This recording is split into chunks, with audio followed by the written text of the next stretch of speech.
Welcome to Sleepcast, probably the most boring podcast in the world. Sleepcast is created to help you relax, slow down, and gently drift off to sleep. There's nothing you need to remember and nowhere else you need to be. Simply get comfortable, close your eyes, and allow tonight's quiet story to carry you away. And now, we hand things over to our two hosts for today's episode. Rest well and enjoy.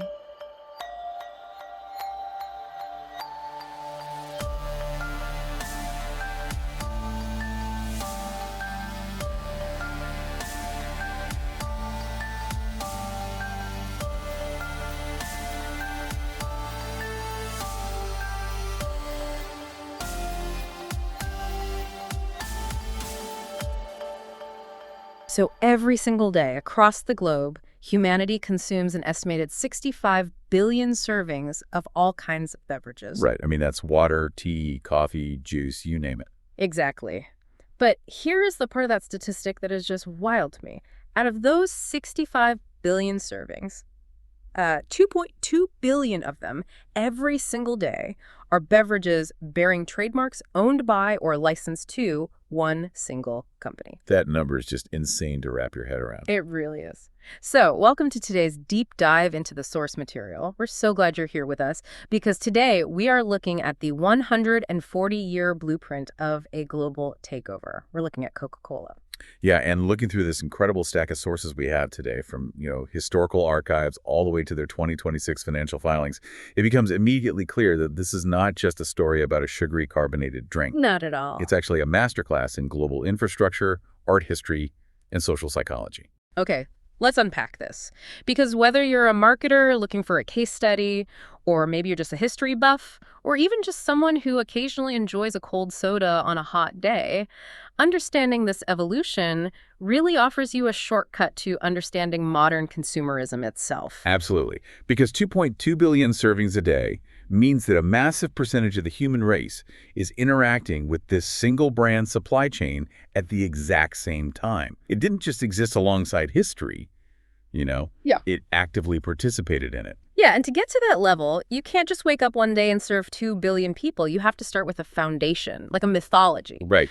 So if we look at the early timeline in 1886, Dr. John Pemberton invents the liquid. But his bookkeeper, Frank M. Robinson, he actually seems to be the true architect of the brand. He really was. I mean, Right. Robinson understood something that Pemberton just didn't, which was the power of visual equity. Okay, how so? Well, Robinson was the one who actually suggested the name Coca-Cola.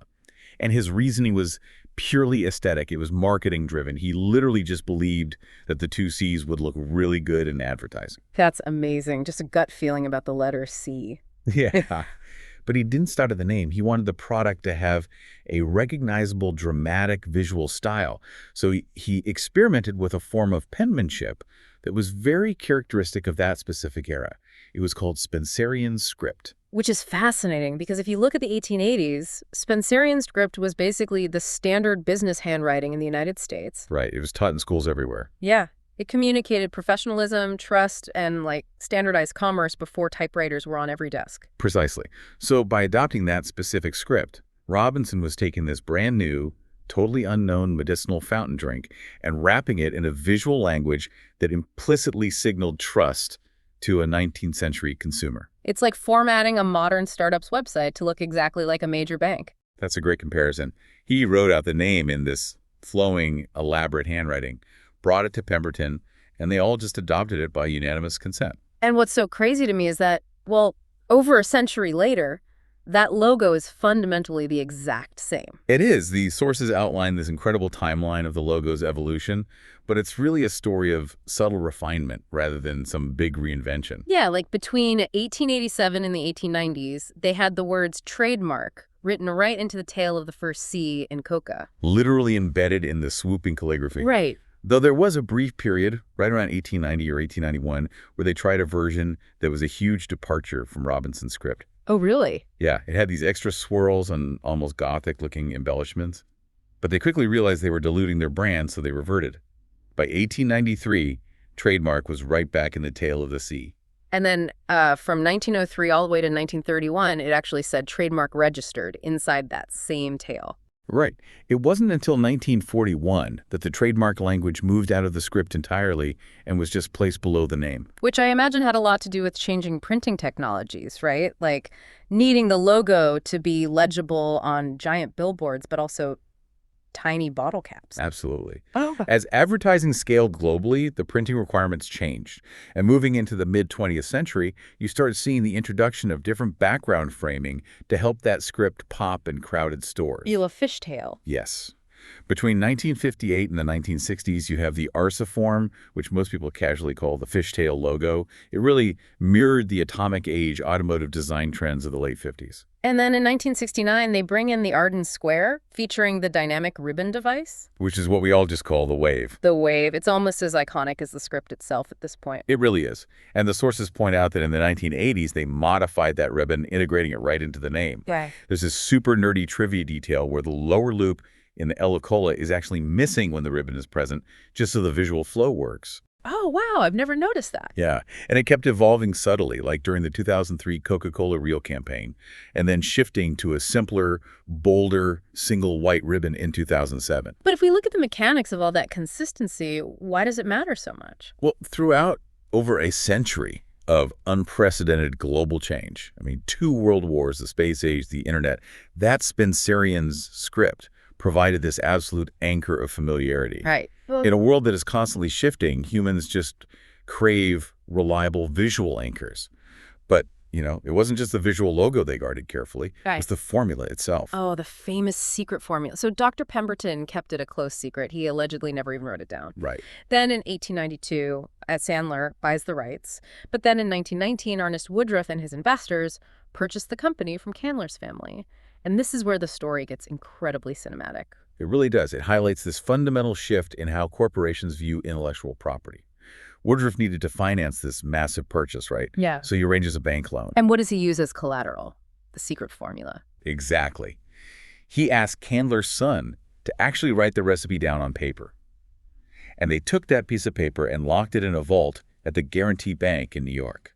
Let's just think about the mechanics of that for a second.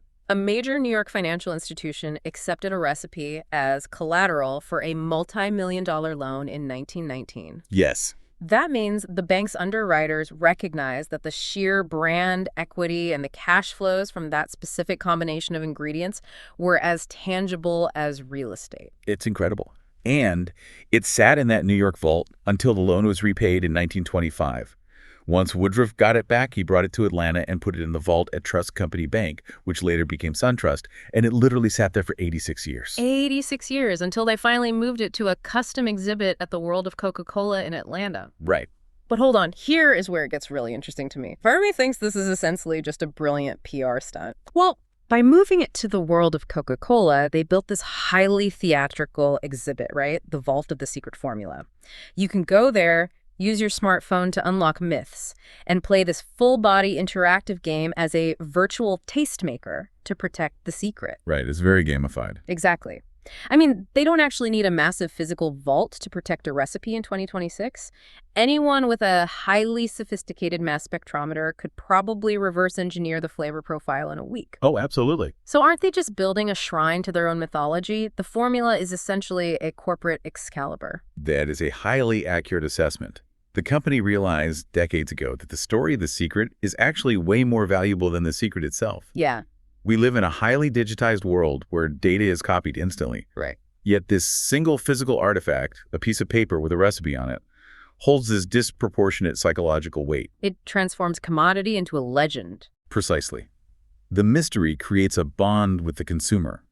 But as you were saying earlier, a mythological recipe locked in a vault doesn't actually generate revenue on its own. No, it doesn't. An intangible brand myth and a cool logo are totally useless if you can't actually get the physical product into the hands of a consumer. Right, which connects to how the company physically delivered this myth to the masses.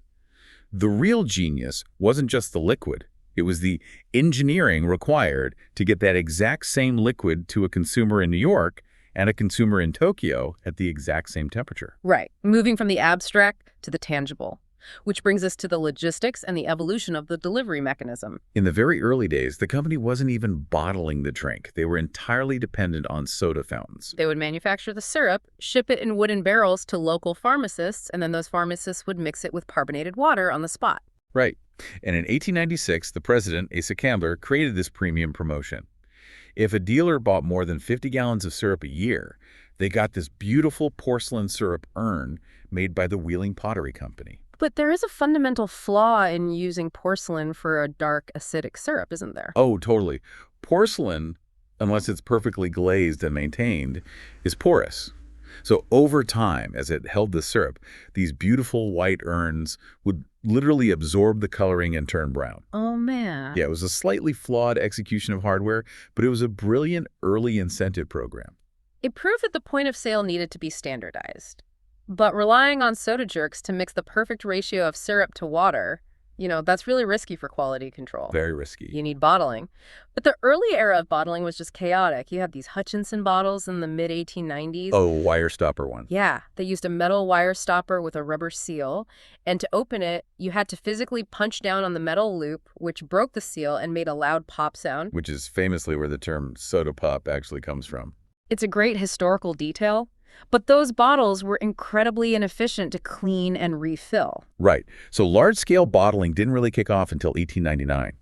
That's when two men from Chattanooga, Tennessee, Ben Thomas and Joseph B. Whitehead, secured the exclusive rights to bottle and sell it across almost the entire United States. But even then, they were using these generic straight-sided bottles, often amber or clear glass. Which created a massive problem for brand recognition.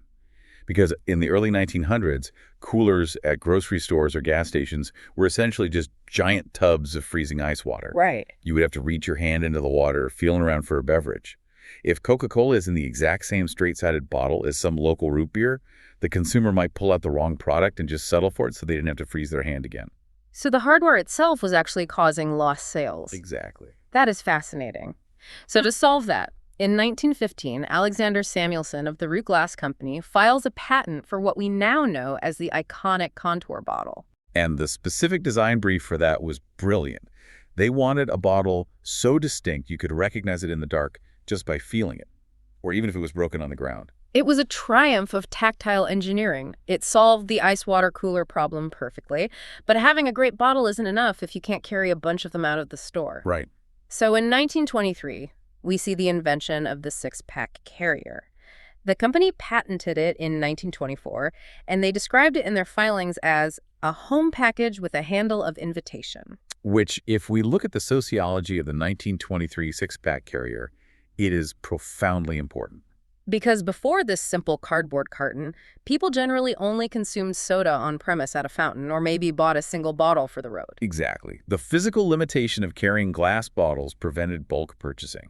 The six-pack fundamentally shifted consumer behavior. It altered grocery store layouts to accommodate stacked cartons. And it changed the family dynamic by bringing soda out of the pharmacy and straight into the domestic refrigerator. Yes.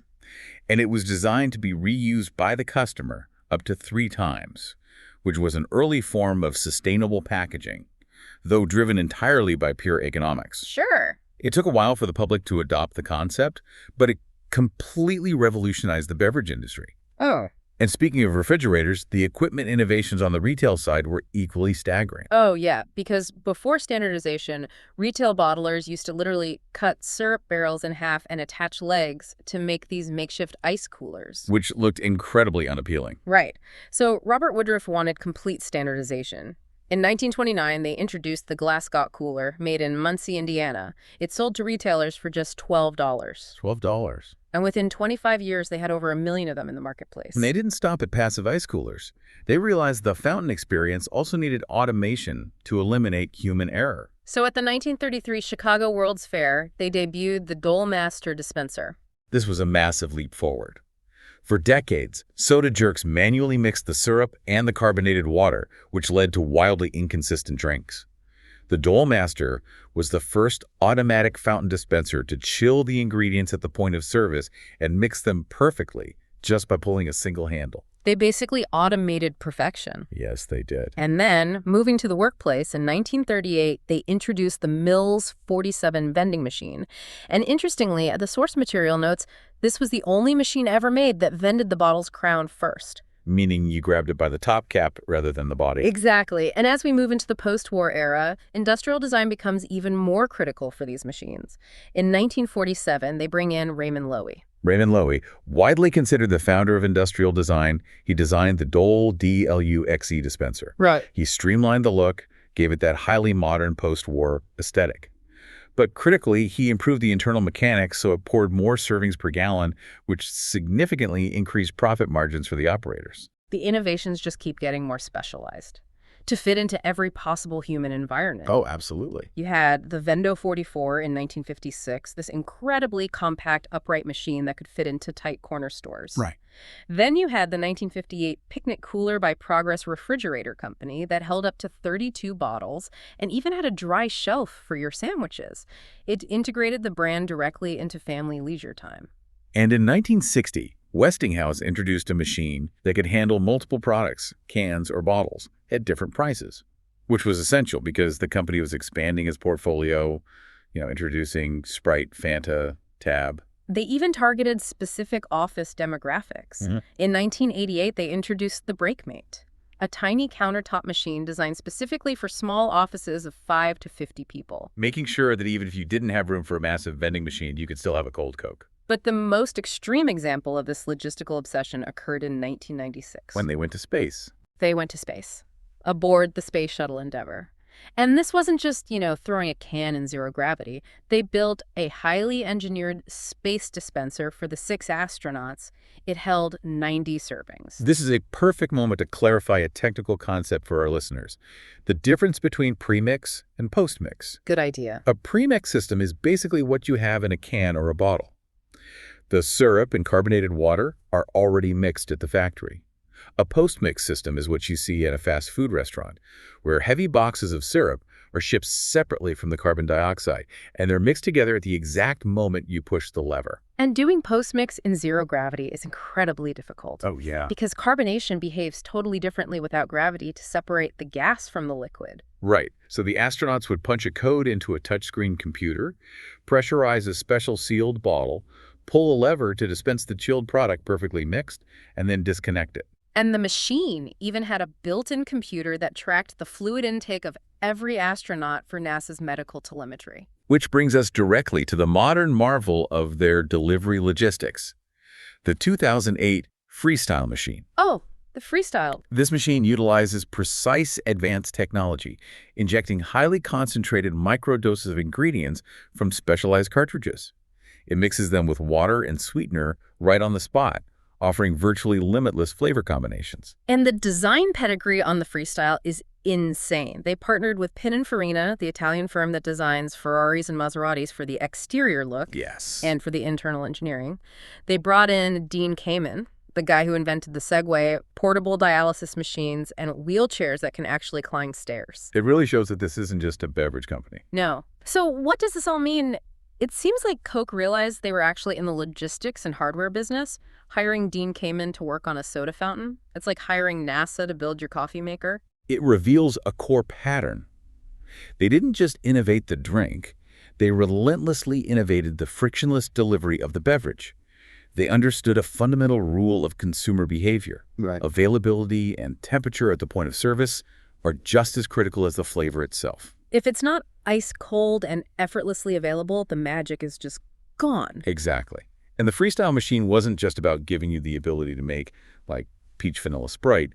It was fundamentally a massive data collection pipeline. Right. Long before every app on your phone was tracking your preferences, the Freestyle machine was quietly acting as an R&D scout. Precisely. When a consumer uses a Freestyle machine, it tracks exactly what they are mixing, when they are buying it, and the volume they consume. So if the data shows a massive spike in consumers mixing cherry and vanilla Coke in the southeastern United States, the company's R&D department can take that real-time behavioral data, mass-produce that specific flavor combination, and put it on grocery store shelves in that exact region. It completely removes the guesswork from product development. It's like foreshadowing today's era of big data and hyper-personalization. It is the ultimate feedback loop. Okay, so they have the perfect visual anchor with the script logo, the foundational myth of the secret formula, and the most advanced hardware to deliver the drink perfectly cold. But delivering the physical product is only half the battle. Right. The other half is delivering the feeling. And to do that, especially before the era of television, the internet, and mass photography, they needed world-class artists. Which leads us to the golden age of illustration. From the turn of the century into the 1960s, before photography became the dominant medium in advertising, commercial illustration was the monoculture. A calendar on the wall of a pharmacy or a full-page painted ad in the Saturday Evening Post was seen by millions of people. Exactly. The company employed the absolute top tier of commercial illustrators to essentially paint their version of the American dream. The sources mention this fantastic book called Coca-Cola Girls, an advertising art history by Chris H. Beyer, which really captures this era. The company used these vibrant, vivacious, breezy young women dressed in the latest fashions to persuade audiences to enjoy the drink. Right, and the earliest use of an artist's signature on this work was by Hamilton King. Yes.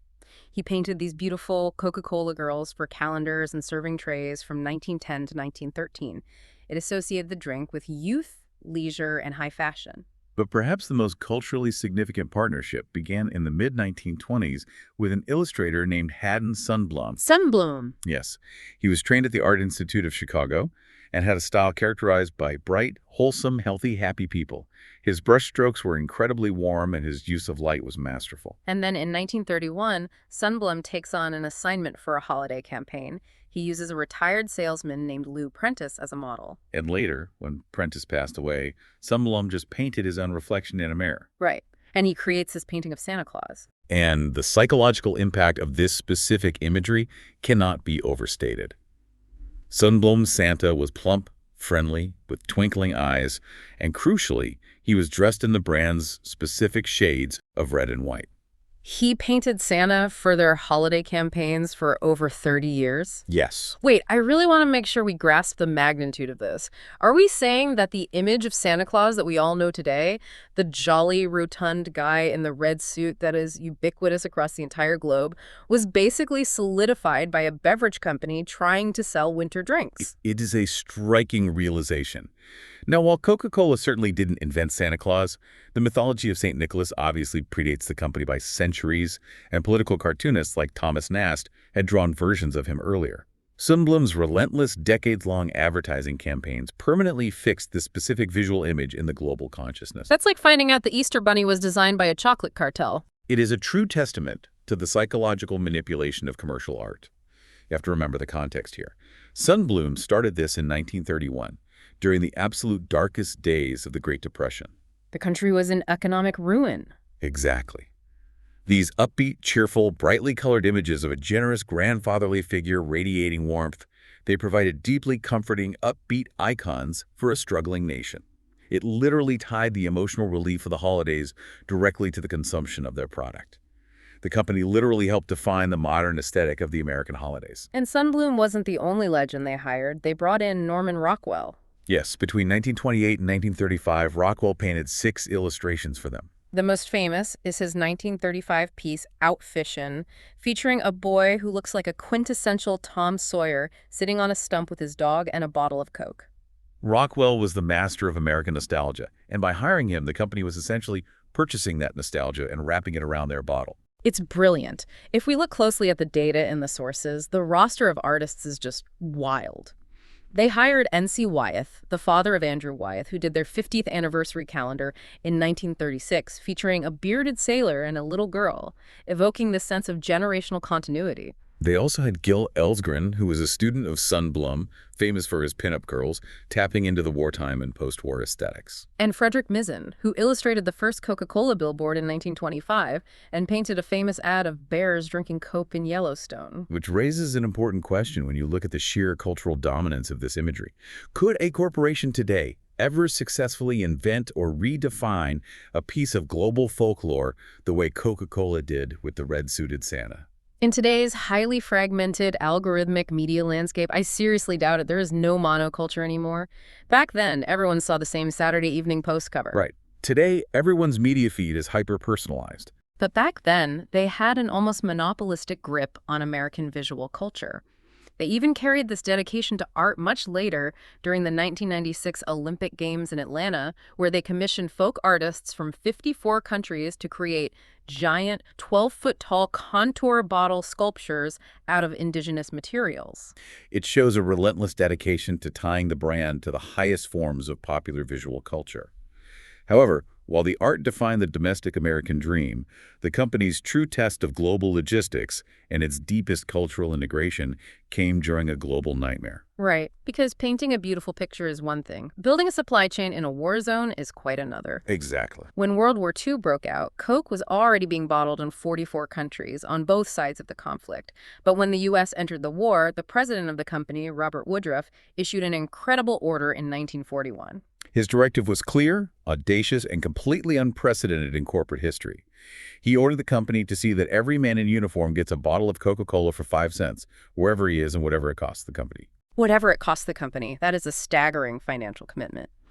And then we get to June 29th, 1943.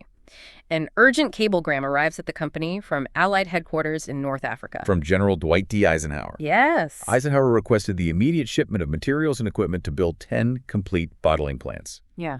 He also requested 3 million filled bottles of Coca-Cola and the supplies to produce that same quantity twice a month. Wow. The only caveat from the military was that this equipment could not replace critical military cargo like ammunition or medical supplies. The logistical nightmare of trying to build bottling plants in an active war zone must have been staggering. How do you actually source the heavy glass, the massive amounts of refined sugar, the carbon dioxide, and the heavy machinery, while U-boats are sinking supply ships in the Atlantic? It required an incredible decentralization of their supply chain. They utilized a unique system of technical observers company engineers who were given military rank and uniform, specifically tasked with flying into newly secured zones, often just miles behind the front lines, to cobble together these plants. That's intense. Within 6 months of Eisenhower's cable, a company engineer flew to Algiers and opened the first plant.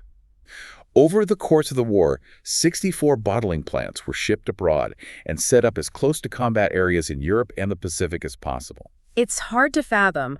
Over 5 billion bottles of Coke were consumed by military personnel during the war. Not to mention countless servings from mobile backpack-style dispensers in active jungle battle areas in the Pacific Theater. Right. But let's unpack this. General Eisenhower is planning campaigns against the Axis powers. He's fighting a world war, and he takes time to send a cable asking for soda infrastructure. Why? Because Eisenhower understood that morale is a tangible, highly critical military asset. A soldier in a freezing foxhole or a sweltering jungle doesn't just need bullets. They need a psychological tether to what they're fighting for. By providing a familiar taste of home, Coke effectively became a psychological weapon of war. Precisely. It boosted the spirits of the Allied forces. But if we look at the macroeconomic strategy here, Woodruff's 1941 order wasn't just an act of selfless patriotism. It was, effectively, a massive, globally subsidized sampling program. Right.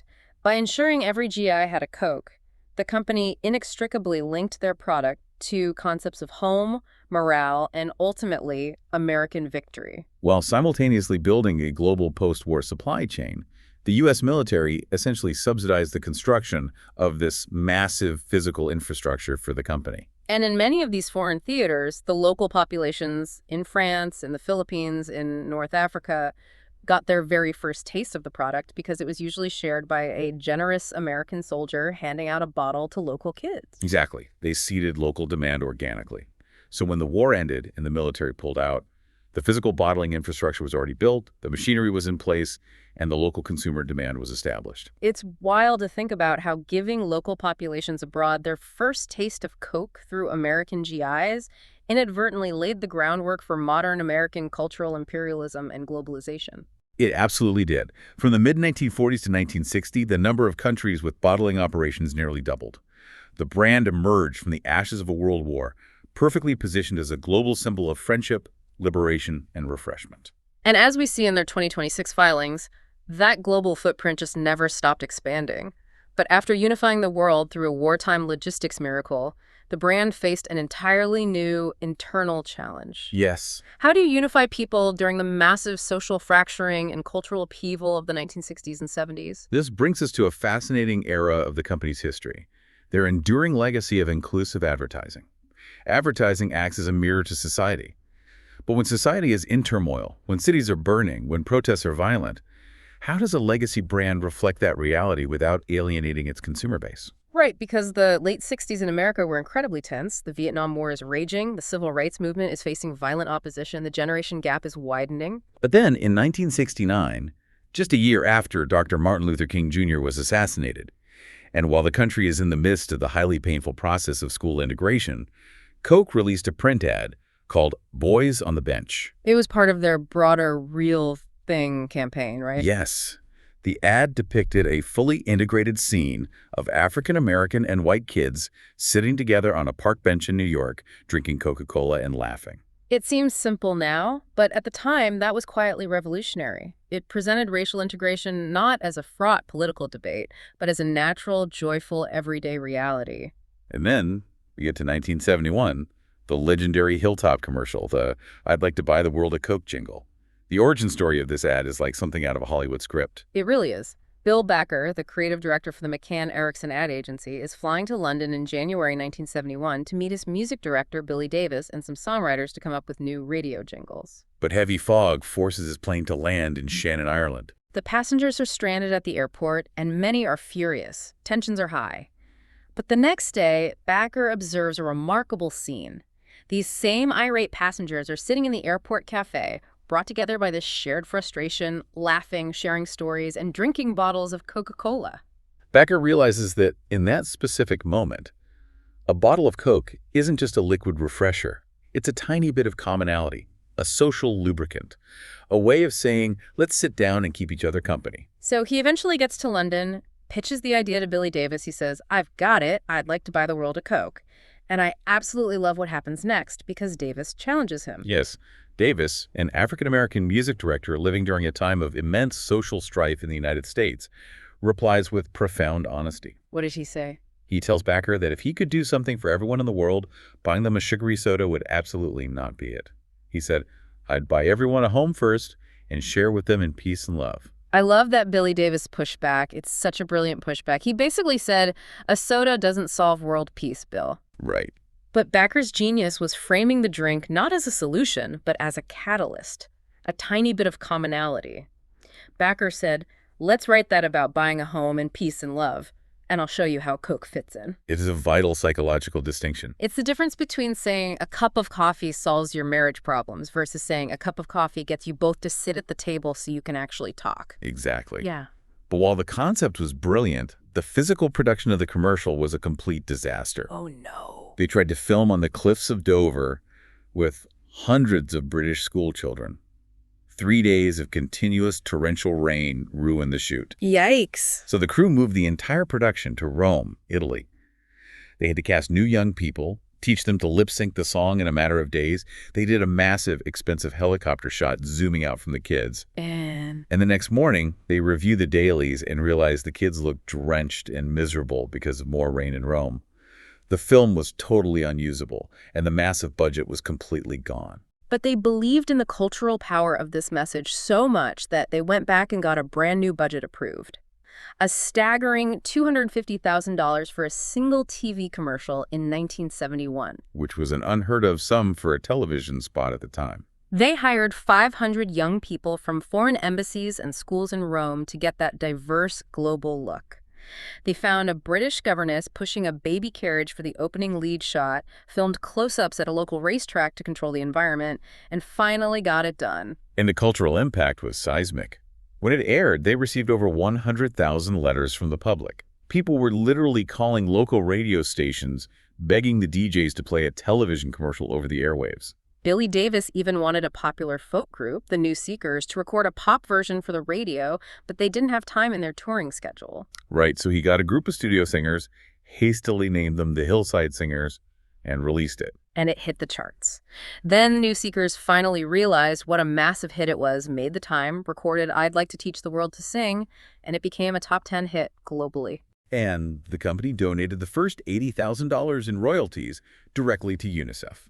What's fascinating here is the macro strategy. The company's advertising strategy is consistently to acknowledge societal tension, Vietnam, civil rights, international conflicts, and offer a momentary, idealized resolution through a shared experience. They kept iterating on this formula, too. Think of the 1979 Mean Joe Green ad. Oh, definitely. You have a ferocious, physically intimidating African-American football player limping down the tunnel, clearly battered and angry. A small white kid tentatively approaches and offers him a Coke. He chugs it, his entire demeanor softens, he smiles and passes the kid his jersey. Hey kid, catch! It's regularly voted a top 10 big game ad of all time because it perfectly captures that sudden, unexpected dissolution of tension. And they've carried this ethos straight into the modern digital era. In 1990, the General Assembly ad featured people singing in harmony, purposefully released ahead of highly tense U.S.-Russian nuclear summits. In 2007, the video game ad took a character out of a violent Grand Theft Auto-style digital world.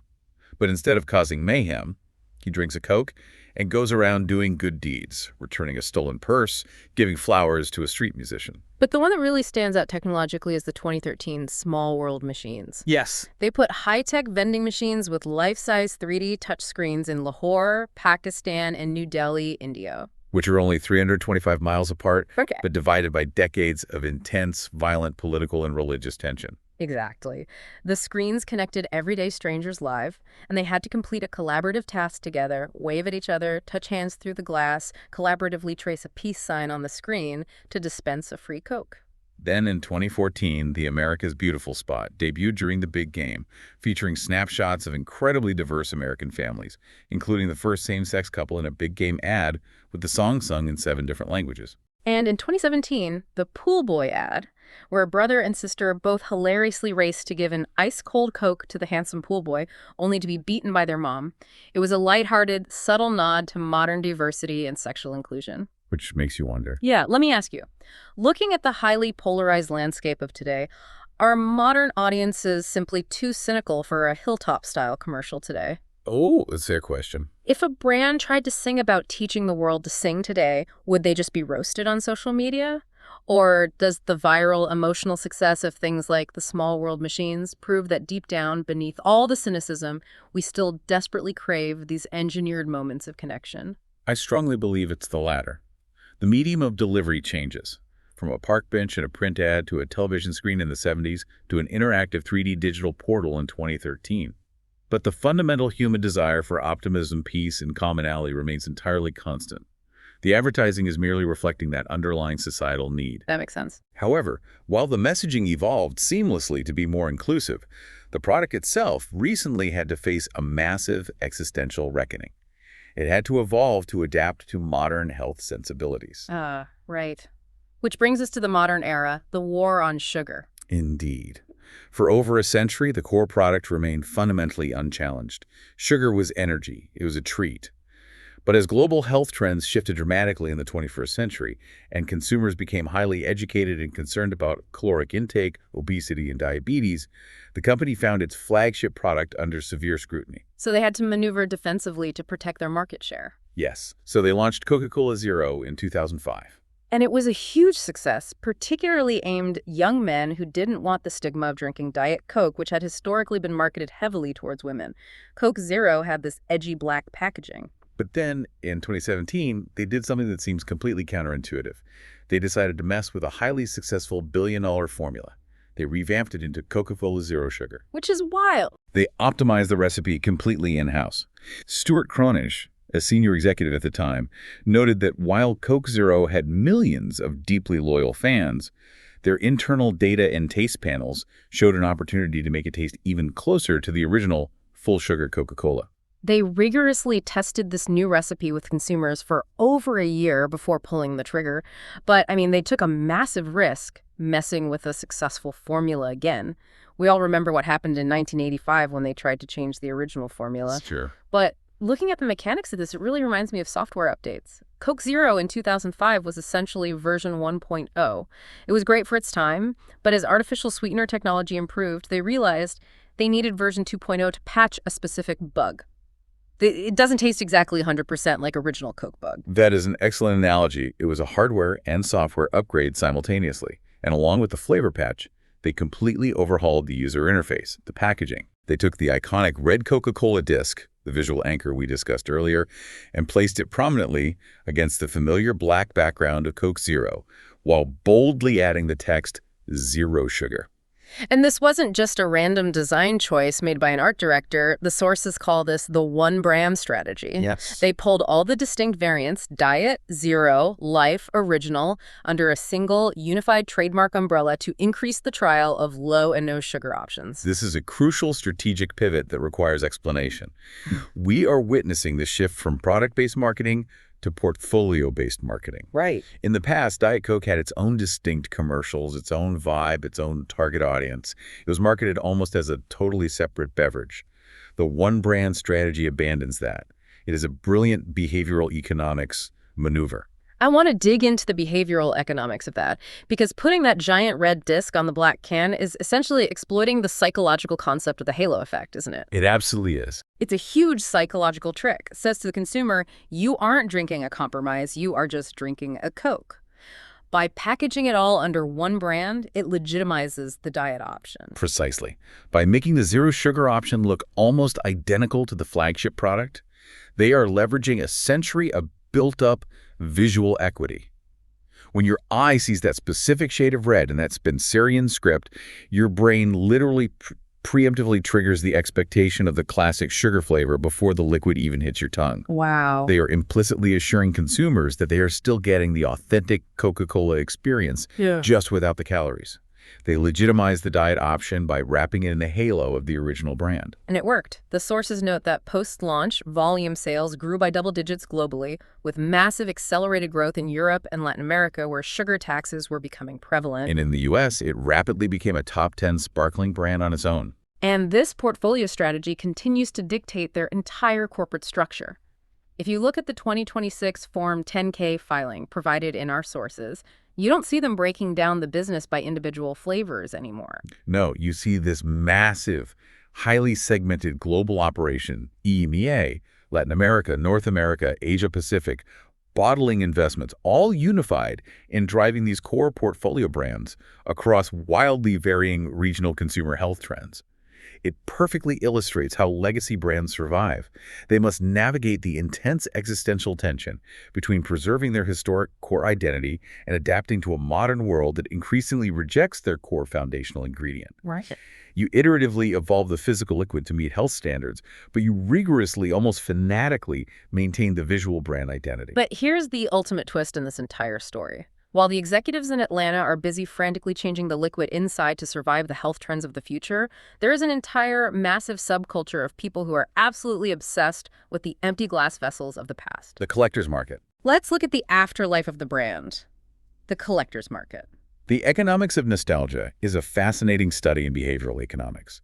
The Coca-Cola Company reportedly receives more questions about historical bottles than any other single item in their archives. Really? Yes. Why?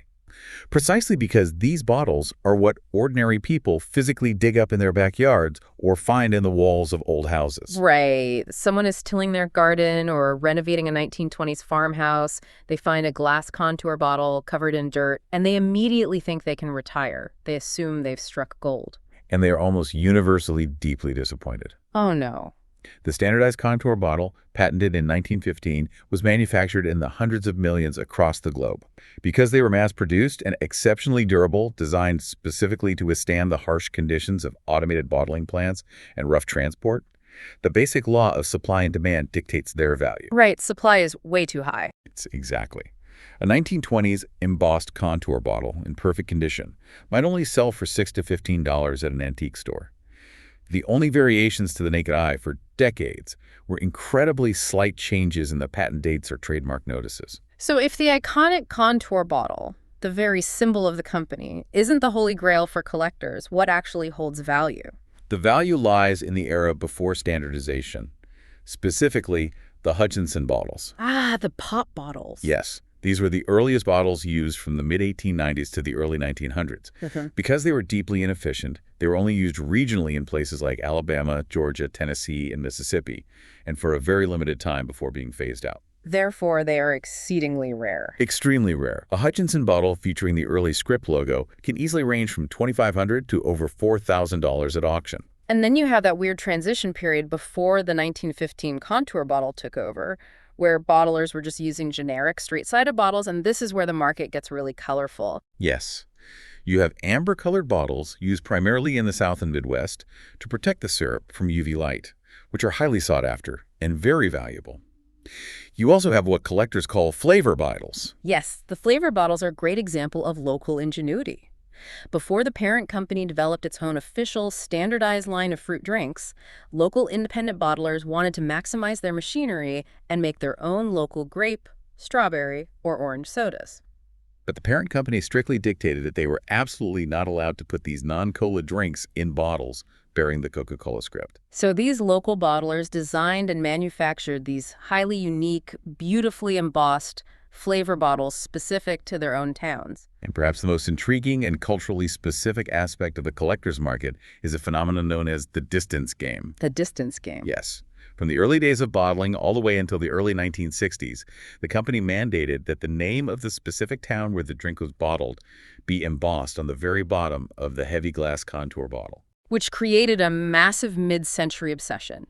Kids in the 1940s and 50s used to check the bottoms of their bottles at the gas station or the local pharmacy, and whoever had the city farthest away won the game. If you were in Ohio and you got a bottle from Miami, you were the king of the playground. It was a localized novelty that turned into a modern obsession. The sources highlight a highly dedicated collector named John Tom from Woodstock, Georgia. Oh, this guy is amazing. Through exhaustive research, he identified 1,450 different individual towns across the United States that at one point had a facility bottling Coke. Wow. Over decades, he has meticulously collected bottles from 1,200 of them. He found a straight-sided bottle from the tiny, obscure town of Buena Vista, Georgia, that historical records barely acknowledged existed. He bought a bottle from Lancaster, South Carolina for $25 years ago, and today that specific geographic anomaly is worth $400 to $500. The company actually recognized this deep-seated nostalgia. In the year 2000, they briefly reintroduced 24 specific town names on the bottom of new 8-ounce glass contour bottles as a promotional nod to the collectors. They picked towns with historical significance, like Atlanta, obviously, but they also leaned into the fun of it. They printed Cokeville, Wyoming, just because of the name, and Roswell, New Mexico, because, as the joke went, if aliens ever landed, that's where they'd have their first Coke. It is a brilliant nod to their own history, but there is a profound sociological irony in all of this. Yes. Here's what's wild to me about the entire collector's market. The irony is incredibly sick. The corporation spent a century and millions upon millions of dollars trying to make every single bottle look utterly, flawlessly identical worldwide. Yes. They standardized the glass cup cooler, they standardized the tactile feel of the contour bottle, they strictly enforced the exact proportions of the Spencerian script logo, all to ensure absolute frictionless uniformity whether you bought a Coke in New York, New Delhi, or a Foxhole in France. And yet, the collectors, the people who arguably cherish and preserve the brand's history the most, place the highest financial and emotional value on the absolute anomalies. Exactly. Their highly regional Hutchinson bottles, the misspelled town names. The value is in the imperfections. The corporate value is derived from absolute perfection, homogenization, and scale.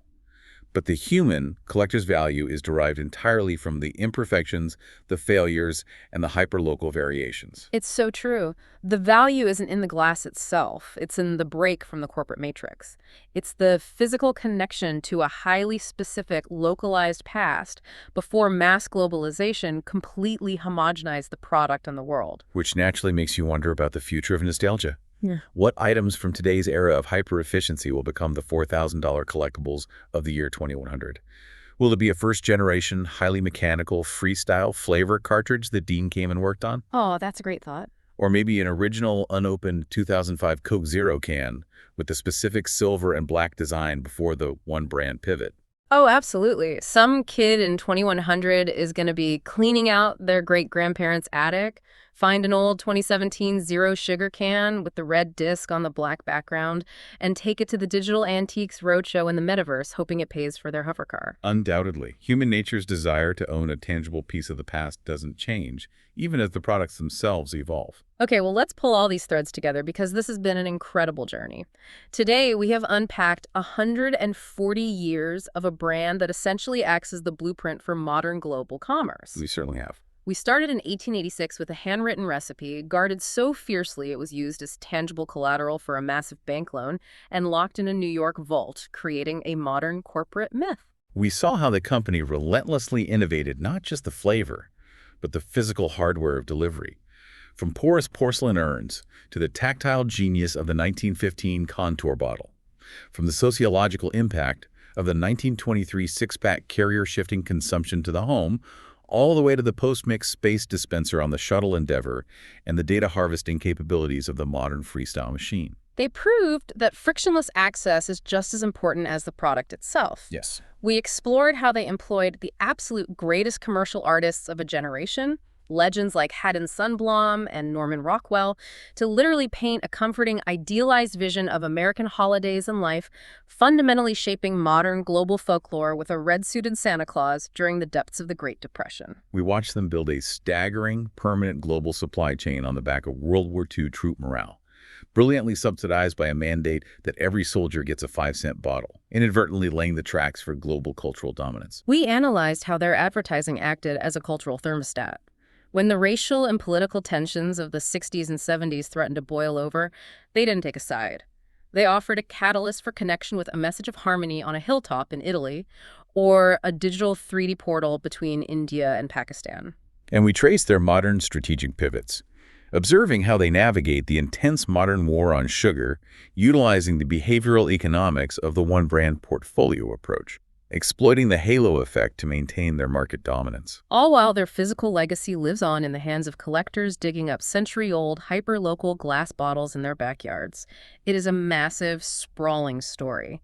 It's not just a story of a beverage. It is a story that touches almost every aspect of the modern human experience. How we shop, how we fight wars, how we view our holidays, and how we engineer moments of connection. It truly is. And if we connect all of this to the bigger picture of where we are today, I want to leave you with a thought based on all the themes we've discussed today. Let's hear it. We've seen how a physical product, a simple 5-cent bottle of sweet carbonated water, was able to build a physical and emotional infrastructure that literally unified people in the 20th century. Right. It connected soldiers in freezing foxholes to their families back home. It connected strangers on a park bench during the Civil Rights Movement. It connected angry, stranded passengers in an airport in Ireland. It was a tangible, shared experience. Exactly. It makes you wonder, in our heavily digitized, highly fractured, algorithmically siloed 21st century, what is the modern equivalent? Oh, that's a great question. Does a piece of software, an algorithm, a social media platform, or a piece of tech hardware have the same tactile, unifying power to bring strangers together on a hilltop? Or has the era of the globally unifying, purely physical product come and gone? That is a fascinating and maybe slightly terrifying question to chew on. Can a line of code or a viral video ever mean what a cold glass bottle on a hot, stressful day meant to people 50 years ago? I don't know the answer to that, but I do know this. The next time you pop the top on a can or hear that sharp, unmistakable crack of a soda tap, I hope you take a second to think about the 140 years of art, war, engineering, and behavioral psychology that went into putting that exact beverage in your hand. Thank you so much for joining us on this deep dive into the source material. We will see you next time.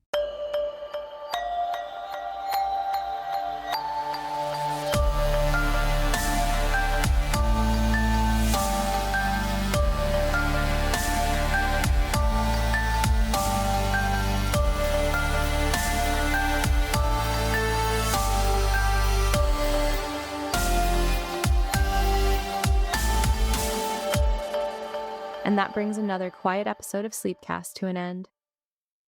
Thank you for spending this time with us. We hope our two hosts helped you relax, slow your thoughts, and perhaps drift gently off to sleep. New episodes of Sleepcast are released every day, 7 days a week, all year round.